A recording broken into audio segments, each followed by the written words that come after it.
Seguiamo l'elicottero dell'aeronautica militare che si sta apprestando a raggiungere il centro della display line. Sta predisponendo l'aereo soccorritore e il vericello per il passaggio del nostro tricolore.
Ogni volta che vedete in volo un elicottero dell'aeronautica militare del 15° stormo, sta andando a salvare una vita umana o si sta addestrando a farlo.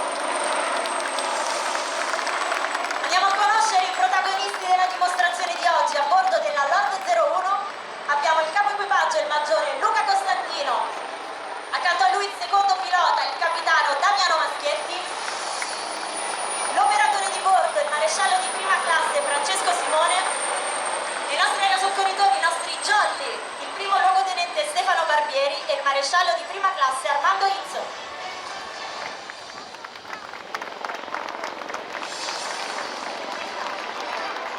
La Lord 01 si sta preparando con questa virata di riposizionamento per il saluto iniziale.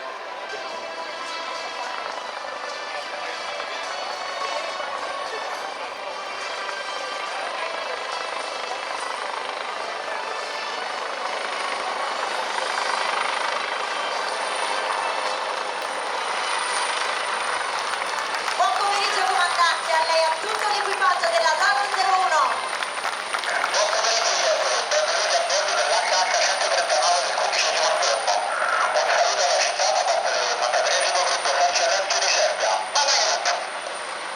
Mamaiut, il motto coniato dai piloti della seconda guerra mondiale.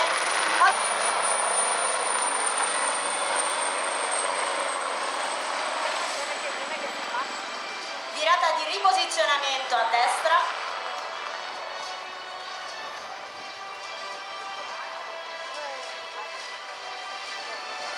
Preparate le vostre macchine fotografiche perché a breve vedrete, come potete vedere sono tutte manovre reali per garantire la massima sicurezza delle operazioni, valutando così le condizioni sia del vento che della profondità del mare.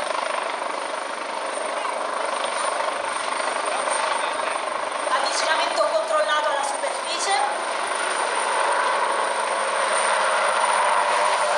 Volo in overing, volo a punto fisso per la Lord 01. Cenno che siamo pronti e giù in acqua. Assistiamo ad ora ad un decollo backup. È un decollo all'indietro che oltre alla sua particolarità evidenzia le eccellenti capacità professionali dei nostri equipaggi. La Lord 01 si allontana tutta a destra della display line mentre viene inviata la chiamata di soccorso che ha fatto decollare un elicottero dal 15° stormo. Oggi però è tutto facile, ma immaginate questo tipo di ricerca effettuata di notte, in mare o in montagna e spesso con condizioni meteorologiche avverse. Ed è proprio di notte che l'utilizzo di particolari visori notturni e di telecamere ad infrarossi ci permette di individuare il disperso con meno difficoltà. Il nostro disperso vede l'elicottero avvicinarsi e accende un fumogeno arancione di segnalazione che oltre ad evidenziare la sua posizione dà indicazioni precise su direzione e intensità del vento, elementi fondamentali. Vai avanti di 10,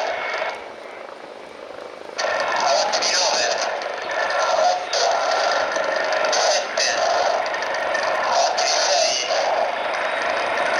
avanti di 5, 4, Avanti 3, avanti 2, avanti 1. l'elicottero è ora sulla verticale del disperso. L'operatore di bordo in questa manovra, lo avete sentito, è stato gli occhi del pilota, evidenziando così tre caratteristiche fondamentali degli equipaggi del 15° stormo: la sinergia, l'affiatamento e l'elevato addestramento. Una volta fermo in overing, l'aerosoccorritore viene calato dall'operatore di bordo sul disperso. A condurre le operazioni c'è l'operatore di bordo, totale responsabile dell'utilizzo del verricello.